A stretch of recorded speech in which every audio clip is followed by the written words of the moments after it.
धनंजय मुंडे साहेबांचा जर राजीनामा घेतला गेला तर या महाराष्ट्रामधला ओबीसी शांत बसणार नाही. अजितदादांना आमची नम्रतेची विनंती असेल की दादा, याच अंजलीताई दमानी यांनी तुमच्या विरोधात जलसिंचन घोटाळ्याचे आरोप केलेले होते. त्याचं पुढे काय झालं? तुम्ही सुद्धा या परिस्थितीमधून सफर केलेला आहे.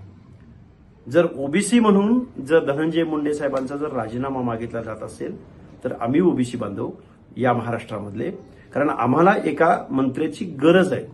ही गरज असताना जर ठरवून ओबीसीच्या माणसांना टार्गेट केलं जात असेल तर मला वाटतंय आम्ही या बाबतीमध्ये धनंजय मुंडे यांच्या पाठीशी ठामपणे उभे राहू. याच्याही पलीकडे जाऊन या महाराष्ट्रामध्ये अनेक गोष्टी घडतायत. या गोष्टींच्या संदर्भात अंजलीताई दमानी यांनी त्यांच्याकडे जर काही पुरावे असतील तर ते पुरावे कोर्टासमोर सादर करावेत आणि त्यांनी कुठेतरी पोलीस प्रशासनावरती, न्यायव्यवस्थेवरती विश्वास ठेवला पाहिजे. प्रत्येक शक्तीपेक्षा, प्रत्येक स्वायत्त संस्थांपेक्षा, न्यायव्यवस्थेपेक्षा, पोलीस प्रशासनापेक्षा मोठे समजणाऱ्या या अंजलीताई दमानी या आरोप करतात आणि एक सनसनाटी निर्माण करण्याचं काम करतात.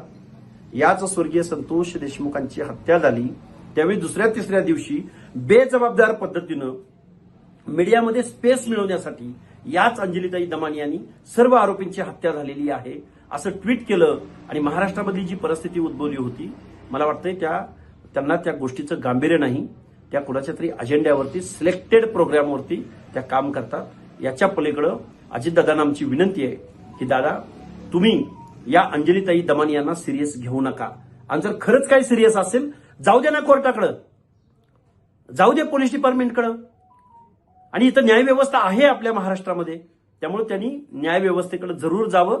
पण अजितदादांना आमची विनंती आहे की स्वर्गीय संतोष देशमुख यांच्या मारेकऱ्यांना शिक्षा झाली पाहिजे.